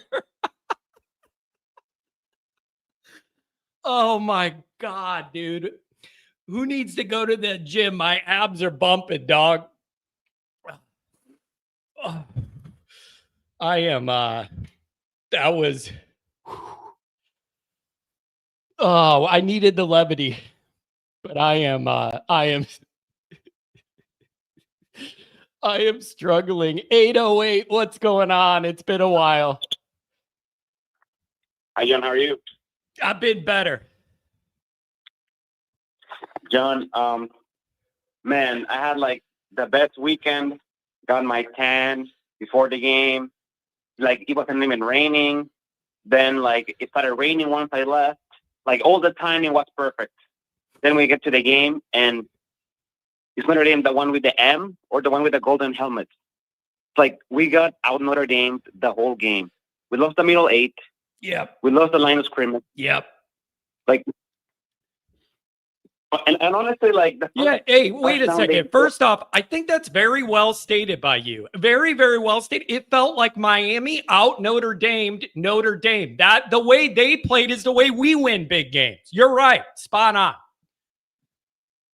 Yeah, exactly. I mean, honestly, the first touchdown they scored, side window, we could have gotten it, but it was like really, really small margin. Fine, I can live with that. The second one, we could have done a little bit better, but it was like close, like double coverage, and there's only one spot you can put it and one spot you can catch, and then he got it there. Fine, like that's like low probability event.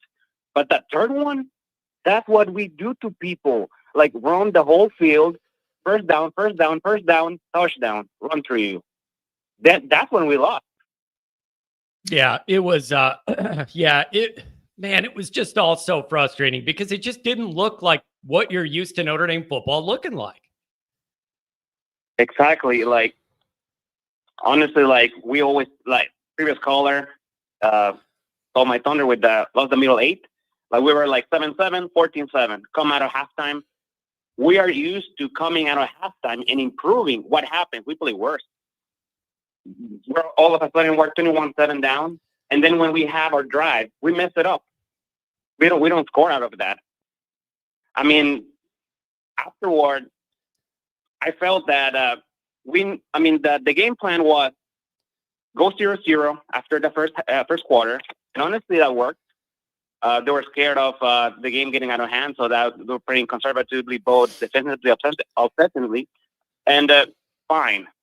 But second quarter, you have to let it like rip. You have to be aggressive because like we're scared of Miami's fans taking out the chain, getting rowdy, and then losing TJ Carr right in the process psychologically. But eventually, you have to score points. Like you cannot stay 0-0 the whole game. Like the defense were put in horrible positions. Like they lost the ball in the red zone for the fumble, and we got lucky there. They were struggling with the snap. When I thought from the stands, I thought there was like a trick play, but upon further review, you see that the rain helped us there. And then when we had the interception, like that was the drive that we were going to tie it and then take the initiative in the game. But instead of that, we get the interception. They scored 3 points, so now we are behind 2 drives. And then the other team gets scared, starts playing preventing winning. Like if you play prevent, you prevent to win, right? Yeah, it was. You're just not used to that much open space for receivers to just catch the ball. Like, come on, that's just not Notre Dame's defense. Exactly. So then Miami starts playing prevent. They get scared. That's when we tie. They blow coverage like twice. Funny anecdote. When Redderton was the one who got the one, I thought he was going to score because he was so far ahead. And then I started celebrating crazy. I passed out. I saw black. I passed out in the stands. Turns out they didn't score when he got it. That was just more instantaneous. And then I see them. TJ Carr, honestly, we were expecting a Arch Manning to do Johnny Manziel things, and I saw CJ Carr way outplaying him, doing the hurdling people. Well, not hurdling people, but like getting around the pass rush and then finding a no-look touchdown pass. And I mean, that's pretty positive, at least. But we cannot pass protect. We couldn't pass protect in the playoffs, and we cannot pass protect now. So what did we do the whole season? At least we had a mini camp of 2 weeks. Thank God that we had the bye week to try to correct things. And honestly, I believe we'll win. Texas A&M is an inferior team to Miami, and we will tie it up. We will not be scared of the Hard Rock Stadium. So that should be enough. And then, I mean, I don't know if the screens where I know my pass protection sucks, but like people can see that. Is it because I don't think Denbrock is dumb, right? We obviously the guy knows what he's doing. Is he doing the screens because he knows we cannot pass protect, or was he doing it excessively because he was scared for CJ Carr? Yeah. Yeah. It's, man, there's just a lot of things to think about. And I'm hoping these 2 weeks, at least schematically, I think you're going to see a very different approach from Notre Dame offensively and defensively. That's encouraging. I still have worries about the O-line and the defense not getting home, but I think there's some schematic things you could shift with both sides that will automatically help some. I'm excited about that. I agree. I mean, beat Texas A&M, and honestly, the most important thing is win some battles in the line, because I never saw us winning a battle. Yeah. Last time I was there against Penn State, I was throwing people around. Yeah. I never saw us throwing anybody around or winning like one of the wrestling matches that you see if you focus on the line. That's the main thing we have to get done, and if that happens, 11-1, we're still in the playoffs. 10-2, what do you want? Do you want to go play LSU at Baton Rouge? I don't want to do that. I don't want to go like, that's asking to lose and getting mocked by the Brian Kelly crowd. Yep. I'm with you. So we got 2 weeks, 2 weeks to try and straighten some things out. Anything else, my friend? Good hearing from you. It's been a while. Yeah, I mean, been a while. I mean, that was the game I got to this year. Gotta join deployment next week. Hopefully I can watch the game somehow still from wherever I am. But I should be back for the offseason, and I hope we have an offseason to care about. Yeah, not Pop-Tarts. I'm with you, man. Hey, thanks for your service, and be safe out there, okay? All right, see you around. Have a good one. You guys, I would be fine. It's the chat. I can't not react when I see it's the chat, dude. You guys broke me, man. I just can't. I just can't. One more ad read, a couple more calls, and I'm going to the gym. Every dollar matters when you run a club, bar, restaurant, or country club. Lost tabs, slow payments, and walkouts cut into your profits fast. That's why venues trust the City Cheers app. With City Cheers, guests can receive promo details for your upcoming events and open and close their tabs right from their phones. Payments are instant, your walkouts will drop, and your team saves time with fewer card runs and less hassle for everybody involved. Managers get real-time reporting and transaction tracking, so you know exactly what's happening on the floor, from sales to staff performance. Servers can handle more tables with less effort, boosting check averages and increasing their tips. And when your staff works smarter, not harder, morale goes up, service speeds up, and turnover goes down, creating a smoother, more profitable operation every single night. Protect your profits, empower your team, and simplify your business with City Cheers. This app is built for venues that want to win. So if you're ready to take your business to the next level, call friend of the show and loyal Notre Dame son, Tom Frawley, at 773-332-7742 today. Be sure to tell him always Irish said you.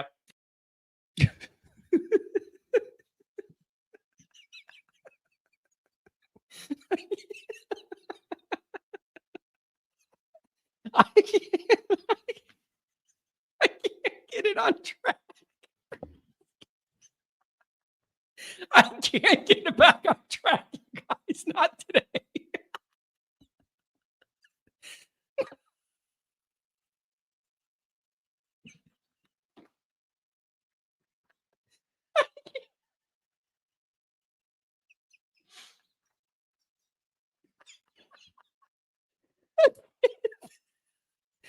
I just can't get it back on track today. Oh, shit. Oh, this show is going to be the death of me.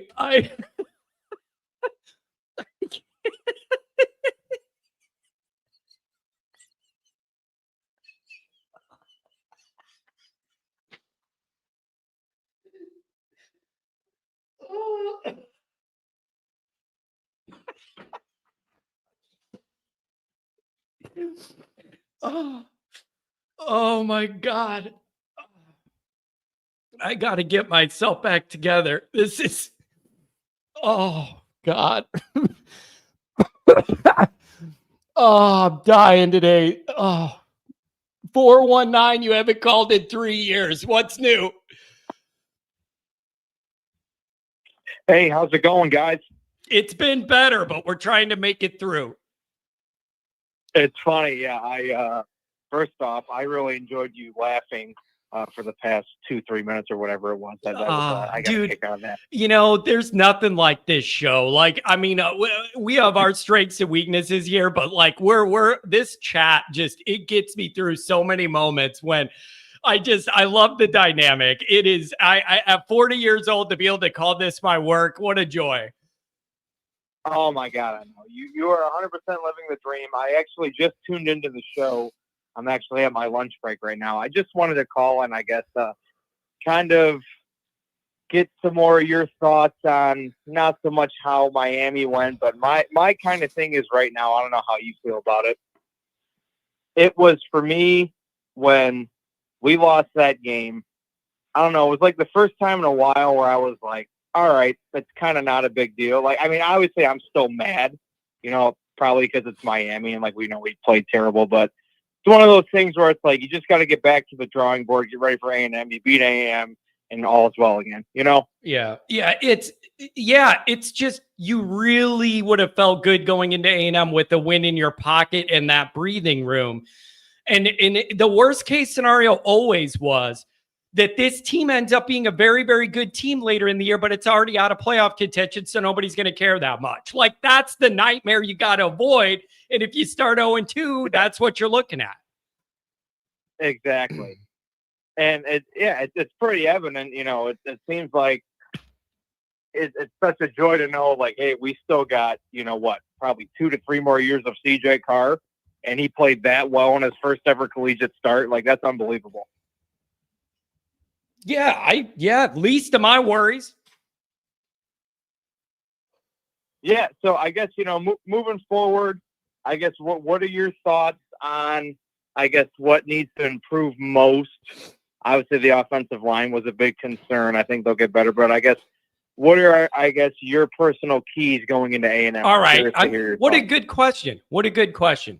So here's the thing. I think there's some schematic things you could change with game planning offensively and defensively to end up in a better spot. Okay. I really do think now that you have one data set, you'll be able to change some things and end up in a better spot. However, if your O-line and your tackles aren't good enough, I don't know how you protect that. Like, I don't know how you work around that. Like, if your defense isn't going to get pressure, I don't know how you scheme around that. Like, so some of it I understand, and I think you could make quick fixes to help a little bit. But ultimately, if you're not good enough at the tackles and you don't get home on defense, and I don't know how you fix that. That's where I'm worried.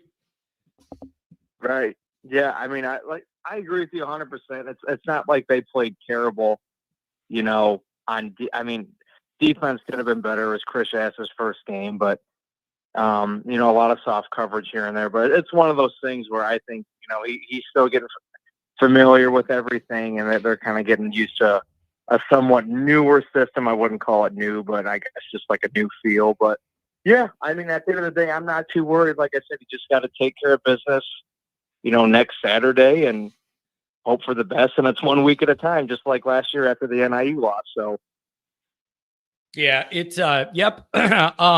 I don't know, but Freeman teams do have a good history of bouncing back after really low moments. There is a history of that. The problem is you don't want to keep finding yourself having to lean on that. You know what I mean? That's the issue. right. That's the issue. They do have a Right. pretty good history of bouncing back after some bad nightmares. But you're in a bad spot if you have to do it. Yeah. I mean, like I said, just got to hope for the best. And like you said, that whole Freeman thing, it's a bad history of kind of starting off weak. But, you know, I mean, last year we made it to the Natty and just got to hope we can maybe do it again. I feel like we have the talent. I'm sure you agree. I mean, and hopefully we hand the ball off to, excuse me, Jeremiah Love a lot more, even though we couldn't really do that on Saturday. Yeah, it's I think you're going to see that change. I think the game plan's going to change. I think it's going to look a lot more like what you expected Notre Dame to look on both sides of the ball. Then you got to make some plays. But like there are some really basic notions of how you're putting together the offense and the defense to attack A&M that I think are going to look better. But guys need to step up and make plays. You didn't have enough of that. Yeah. Well, hey, John, I appreciate you taking the time. Let me talk some Irish with you. Like I said, let's hope for the best and go Irish. Yeah, thanks for the call, man. Make it more than once every 3 seasons next time. How about we do that? Oh, my God. All right, you guys, that's going to have to be it. I got 50 more calls. I got a busy day. We got defensive stuff to break down on Patreon. Listen, here's what I had to do. You got to understand this, callers. I tried to get in everybody that couldn't get in on the postgame show or that hasn't called in many months or years. I'm trying the best I can to navigate that. We got a lot of people that call all the time. Like I felt an obligation to try and get in some people that waited on old 2 hours and I didn't get to after the game, or some people where it's been years and they want to get back in, or months even. I'm trying to be fair with how I balance that out. I like the regulars and value that. And in the offseason, they're the only reason I'm able to do this year round. But I feel an obligation to get new people in and try and mix that up too. It's not a perfect equation. I'm trying to do the best I can. It's just rough out here when you're trying to navigate that and everybody wants to get in. So I'm trying to do the best I can. And I don't want to be unfair to anybody or show favoritism to the regulars. It's a tough dynamic. So please forgive me. I'm trying to do the best I can. But feel free to keep calling. I'm going to try and get as many people in as I can. I got to say, though, I get it that sometimes the chat's kind of like mean or sarcastic with callers or what I'm doing or saying or the way I look or whatever it is. I think it's in good spirit, though. Like everybody on here gets roasted at one time or another for one thing or the other. And sometimes it's the host. Sometimes it's the callers, like whatever, like it's the internet and that's what you can expect. And like, we try and have fun with it. So hopefully nobody takes it too like serious. It's just kind of the way the internet works. But in a weird way, man, I needed whatever that was. Does that make sense? Like in this moment and what we're going through, I kind of needed a little bit of what we got here. And I'm appreciative we were able to have a lighter moment. But that was one for the ages. I don't think I've ever broke down like that before. I honestly don't. I don't think it's been quite like that. Like I needed that after everything we've been through. All right. Update. Promo code Irish on Patreon. The offensive breakdown of every play is already up there. And then Tim Ide and Mike are going to do the defense tonight. And then that'll go up. So if anybody's interested in that, feel free to go over there. Really good crew. So thank you guys, man. And callers, again, I had a whole nother full bank I couldn't get to, but I love you guys. I'll try and get caught up on the calls and get a good mix of people in here. Have a good day. Keep your head up. Be good.